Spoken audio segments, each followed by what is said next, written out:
Syracuse University Giving Day continues live from Syracuse University inside the Shine Student Center. My name is Chris Velardi, and we continue to talk about the opportunities and experiences that are afforded to students thanks to donations and gifts from alumni and supporters like you. We love having you here with us on this broadcast. We also love this year that we are including plenty of student hosts with us, and one is joining us now. It's our first grad student host, Shariden Truly. Thanks for being a part of our show. Yes, absolutely. I'm happy to be here. What's your Syracuse story? You came here as a grad student over the summer? Yes. So I would like to say that it was a slight accident. A good accident? Yes, a great accident. I graduated from Clark Atlanta University in 2023, and I kept getting these emails from Syracuse, and they're like, oh, come tour, come see Newhouse.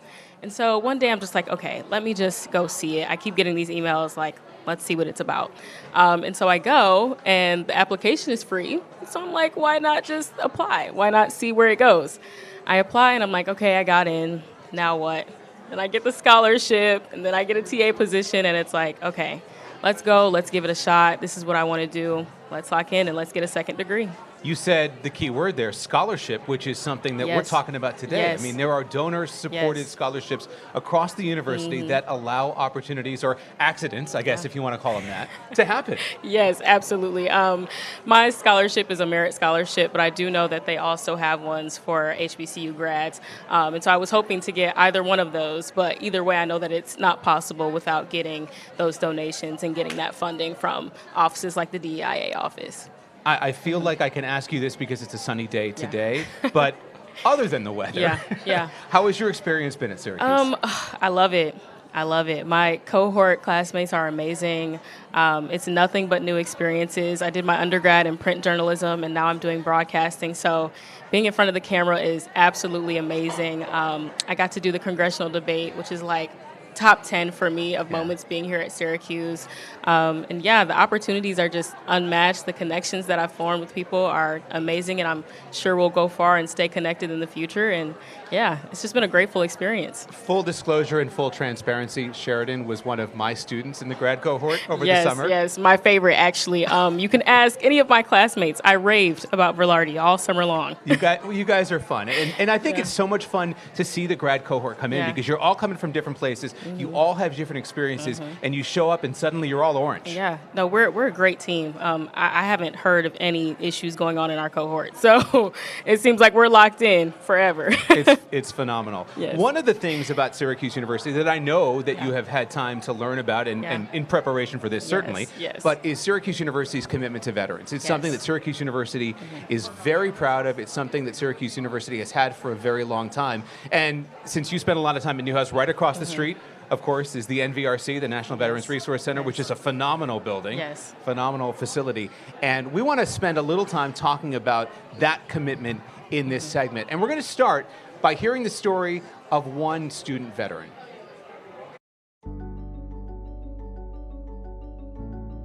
I chose Syracuse University because of the exceptional support that they provide for military-connected students and veterans. They truly made me feel like I was a part of a community, and they made me feel like I belonged here. Financial support has made Syracuse a possibility. Everything that I had dreamed of, all of the aspirations and opportunities that I had wanted when I was a little girl, were suddenly within reach, and Syracuse made that a possibility. Thanks to donor support, I have had the opportunity and privilege to go study abroad in Florence, and it completely changed the trajectory of my career. It's given me the confidence and the skills that I need for a career in international policy, and without that, I don't know if I would be in the same place that I am. My father served in the military for 27 years, and I was a military brat growing up, so the military is all I've ever known, and it is a large part of me. The National Veterans Resource Center has been a place where I kind of call home. It has been where I study, where I work, where I hang out with my friends, and this space has been instrumental for not just me, but other military-connected students and veterans to find a place and a sense of community. There has been one specific person that has made my Syracuse experience the way that it has been, and that is Dwayne Murray. He is the Deputy Director at the Office of Veterans and Military Affairs, and he is someone that I have been able to go to for anything. He has always been there to support me. He is somebody that has quickly become family to me, and I am so grateful for that. Syracuse University is the best place for vets in its unwavering support for military-connected students and veterans, and I feel like I have a family here that I can always rely on. I am Brenda Osorio, and that is why I am forever grateful.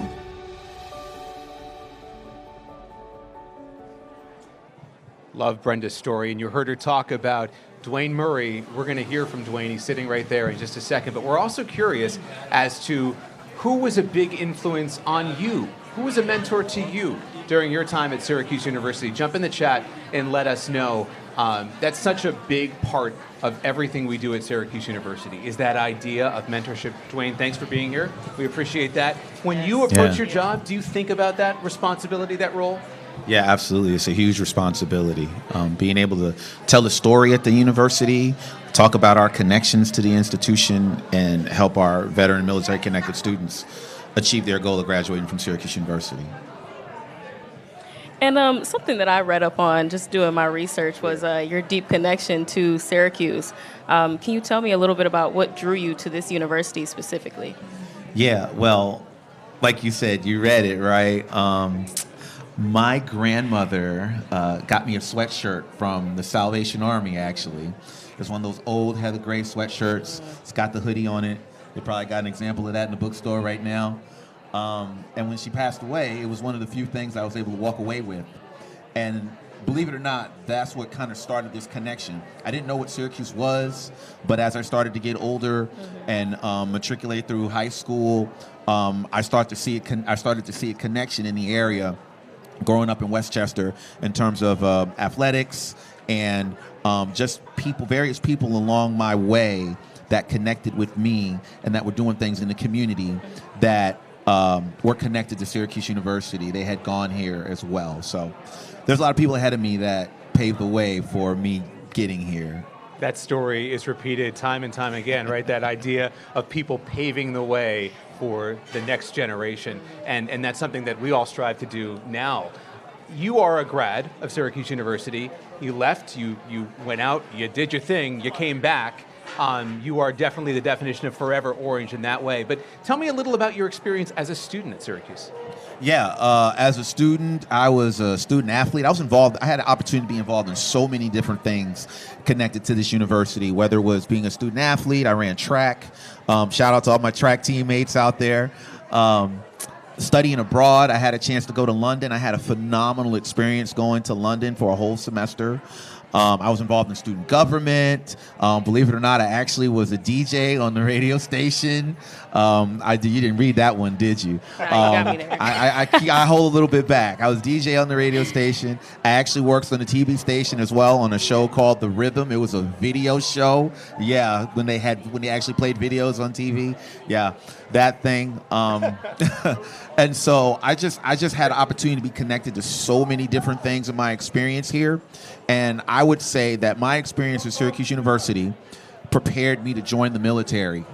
And the military prepared me and equipped me to come back and do what I'm doing now.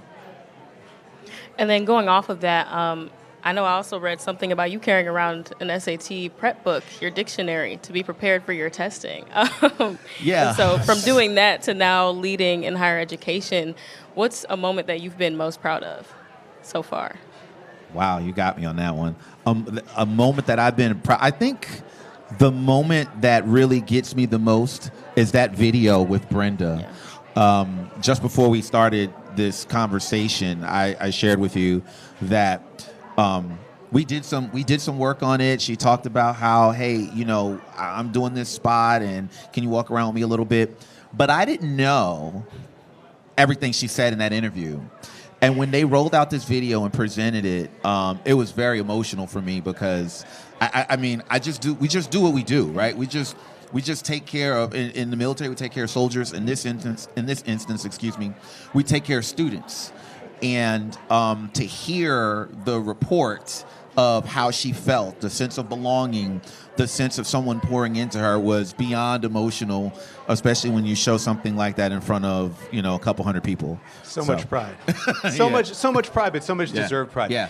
As the Deputy Director at the Office of Veterans and Military Affairs, you see firsthand how the university works with student veterans to prepare them for whatever it is that they're going off to do next. What are some of the things that OVMA does so well?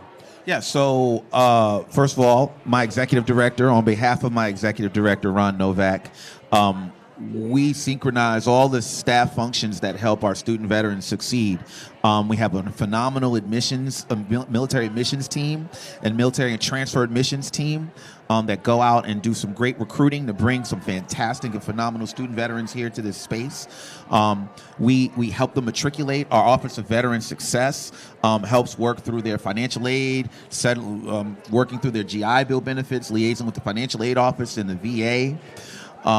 Student success, making sure that we're doing this thing I like to call intrusive advising. That is a thing. Hey, you look like you don't understand what we're talking about. No, come here. Let me help you a little bit more. Don't wait for them to come to you. Right. So we dig a little. So we want to dig a little deeper, and so we specialize in trying to dig a little deeper because we understand what it looks like to transition out of the military, and you may not know what to ask. Career Services, our Career Services team and our Director of Career Services, she is phenomenal. Jennifer Pluta, she is phenomenal, working through helping our veteran and military-connected students find employment upon graduation. And then we have a tremendous development team that works with doing things like this, getting the word out, creating a lifelong connection with alumni relations and development, and just showing them how much Syracuse University means to us and how much we need their involvement, and we need them to stay connected to the institution after they're gone. Absolutely. And then I know you mentioned success, so can you share some success stories of those that have matriculated throughout this program that have gone on to impactful careers?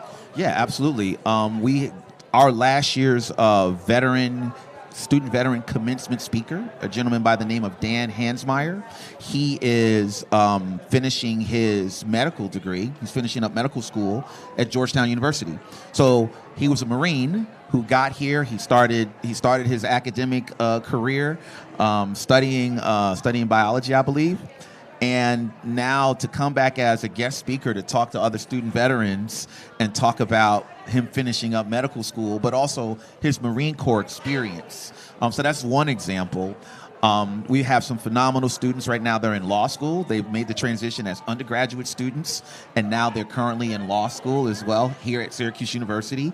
So, just the list goes on and on in terms of some phenomenal people who have gone on to do great things.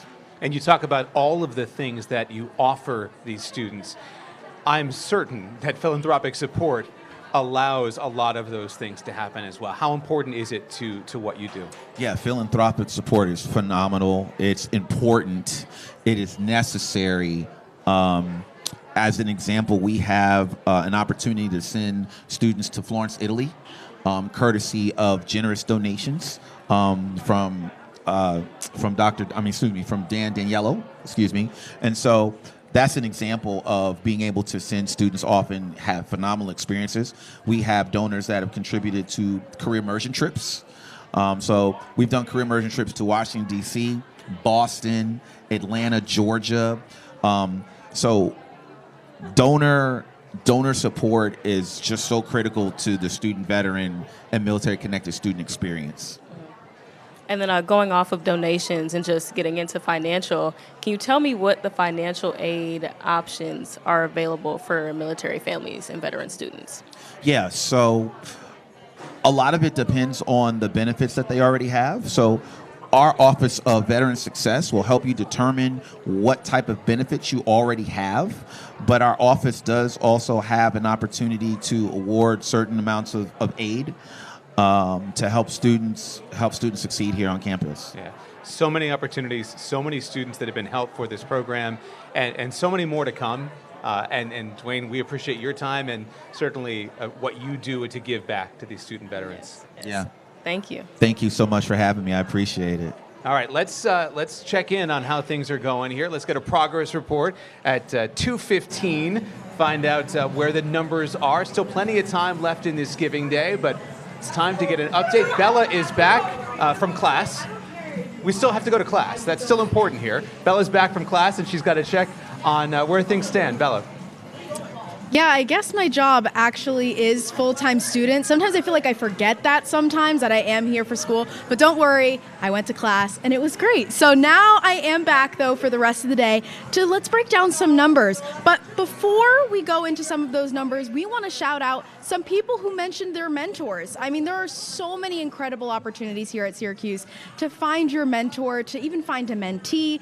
Holly Gorenberg, she mentioned her mentor, Dr. Marvin Drugger, was her inspiration. From intro to bio to evolutionary I can't even pronounce that. Oh my God, science. I'm a Newhouse major. I'm sorry. He helped me develop an interest and curiosity about our world that I continue to expand upon today. That's absolutely amazing. We also had Erin McGaskill Rosa. She sent in her mentor, one of the best, Edward W. Russell. Thank you for being Erin's mentor. Maddie Ramone also sent in who his mentor was. Stacey Ayer, our very own Kim Infante. She sent who her mentors were. She has two. Frank Courier and Colleen Bench, thank you for being her mentors. We even have Brian Lapis, a grad, not only a grad, but also Z89 and Citrus TV alum, who I had the chance to speak to a few weeks ago. Dr. Rick Ray, I mean, he is a classic mentor for so many people, especially the Z89 community. We appreciate him. We love him so much. And Nicola McIntosh also sent in who her mentors were. So great to see so many people touched by so many incredible mentors at their time at Syracuse University. I have had so many great mentors. Alana was just on a little bit earlier. I consider her one of my closest friends and mentors. My mentor from Zeta Phi Eta, the professional communications fraternity here on campus, Ava Valupas, she graduated last year. I miss her so much, sending her so much love. And now, even though I still have so many mentors here, I have my own mentees now, which is great, the fact that I can be someone else's mentor, and so many other students have the opportunity to do that too. So I'm going to shout out some of my mentees. I got Sophia DeStasso out there, Kate Galanti, and Mia Carr. I'm talking to you guys. So thank you guys for being my mentees, and so excited to keep on seeing what is going on throughout the day and who keeps donating. Now, I mentioned some Syracuse mentors, but can't forget my parents. Those have been my mentors since day one. And speaking of parents, we got to look at this Orange Family Challenge. I mean, we are 72% of the way to our goal. We only need another 28 donors to reach the challenge goal, which if we get 100 parent donors to the Student Experience Fund, $10,000 will be unlocked. So parents, we're talking to you. Send in just a little bit more. Remember, it's not about the amount of money that you give, but it is just the fact that you give. And just having unique donors, that's what's really going to get us to unlock these goals. So that goal is looking great. The 1870 donor challenge, that's already checked off. We can keep on going from there. We are 86% on our way to our goal of $444 being unlocked if 44 donors give within the next 11 hours. We only need 6 more. That's an easy one. We are so close to getting on our way there. Now, I'm going to scroll all the way down just because I'm a little bit curious to look at this student organization fund. It has been pretty competitive. It's something that I've been watching for the past few hours. Orange Seeds still in the lead. Got some great mentors there. Jojo Wertheimer, she's abroad right now. She was my mentor there. So great to see that Orange Seeds gift fund is keep going, but it's getting pretty close. I mean, Mythos Magazine gift fund is pretty up there, and so is Orange Pulse Dance Troupe. So it's going to be interesting to keep watching those and see how these numbers are going to keep playing out. But I think that's all the updates that I got for you right now. Make sure to keep talking in the chat. Tell us who your mentors are. We want to hear them, and we can't wait to keep hearing throughout the rest of the day all you guys have to offer for us. So I'm going to send it back to the main stage. All right, thanks very much, Bella. Mentorship, you have a mentor off the top of your head? Wes Whiteside from the DEIA office over at Newhouse. Phenomenal guy. I can't say that I would be here without him. It's just nice to have resources. He's always checking in to make sure for good, always hosting events. And just it's a warm and welcoming environment, and I love being over there. I love to be recognized. Wes is one of those guys who is everybody's friend. He is just a really good guy. He's not a bad softball player either. I didn't know that. When I first came back to Syracuse University, we had a softball team. We had a championship extracurricular softball team. Okay. We did pretty well, and he was on that team. Yeah. So that's where I first met Wes. Yeah, no, I met him on my HBCU trip out here, and he took us all to dinner and was just yapping away. And I said, I love this. Yeah. I love the yap. Me and this guy are going to be friends. And I saw as Dwayne walked off our set, you said the same thing. We're connected now. Oh, yeah. No, I love that. If I meet you and we hit it off, we're friends. Yeah. And you never know where that mentor is going to come from, right? That's the cool thing about it, and we love to hear those stories. So please keep putting them in the chat.